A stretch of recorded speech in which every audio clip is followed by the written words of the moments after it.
প্রথম হয়েছেন ব্রাহ্মণবাড়িয়া জেলা। আসসালামু আলাইকুম প্রিয় দর্শক, আমি চলে এসেছি নরসিংদী সদর নরসিংদী নৌকা বাইচ প্রতিযোগিতায়। ইতিহাস ঐতিহ্যের শহর নরসিংদী, নদী আর উৎসবের প্রাণ এই জেলা আজ আবারও মুখরিত হয়ে উঠেছে আনন্দ ও উৎসবে। মেঘনার বুকে অনুষ্ঠিত হচ্ছে তারুণ্যের উৎসব নৌকা বাইচ প্রতিযোগিতা 2025। দীর্ঘ 8 বছর পর এই অনুষ্ঠানের আয়োজন করেছেন নরসিংদী জেলা প্রশাসন।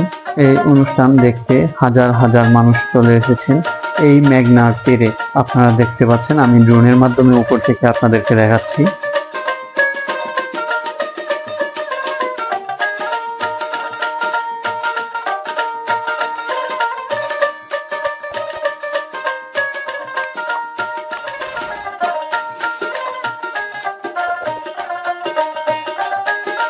অনেকে ছোট ছোট নৌকা নিয়ে এসেছেন এই নৌকা বাইচ প্রতিযোগিতা দেখার জন্য। নৌকা বাইচ প্রতিযোগিতায় 8টি নৌকা অংশগ্রহণ করছেন।